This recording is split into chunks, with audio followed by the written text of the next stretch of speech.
ಅಲ್ಲ ಜನ ಆದ್ರೂ ಎಂತ ಕಣ್ಣು ಹಾಕ್ತಿರ ಮರ್ಯ. ನಮ್ ದೋಸ್ತ ಒಬ್ಬ ಹಳೆ ಗಾಡಿ ಹೇಳಿಕೆ ಹಾಳಕ್ಕೆ ಅನ್ಕೊಂಡೆ, ಹಳೆ ಗಾಡಿ ಕೊಟ್ಕೊಂಡೆ, ಒಂದು ಹೊಸ ಗಾಡಿ ತಕೊಂಡ 15 ದಿವಸ ಆಗ್ಲಿಲ್ಲ ಮಾರ್ಯ, ಗಾಡಿನೇ ಸೀಜ್. ಅದೆಂತ ಕಣ್ಣು ಹಾಕ್ತಿರ. ತಿಂಗಳ 2 ತಿಂಗಳ 3 ತಿಂಗಳ ಇರ್ತಿತ್ತು ಸೀಸನ್.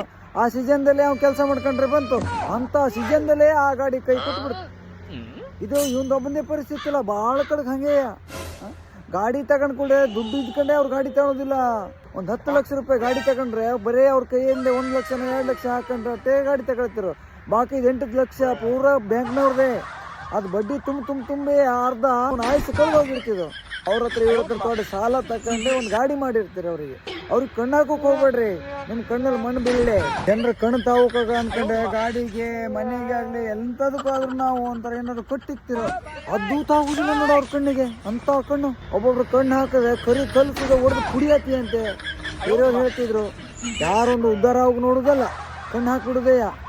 ಅವ ಎಂತ ಮನೆ ಕಟ್ಟಿನ ಮರ್ಯ, ಅವೇನು ಗಾಡಿ ತಗೊಂಡಿನ ಮರ್ಯ, ಅವೇನು ಪೋಷಕ ತಿರ್ಗಾಡ್ತಿನ ಮರ್ಯ, ಏನು ಕಷ್ಟ ಅನುಭವಿಸ್ತೀನ ಮರ್ಯ, ಅವ್ ಏನು ತ್ರಾಸ ಮರ್ಯ, ಯಾವ ಬೇವರ್ಸಿ ಗೆಟ್ಟವರು ಹೇಳುದಿಲ್ಲ.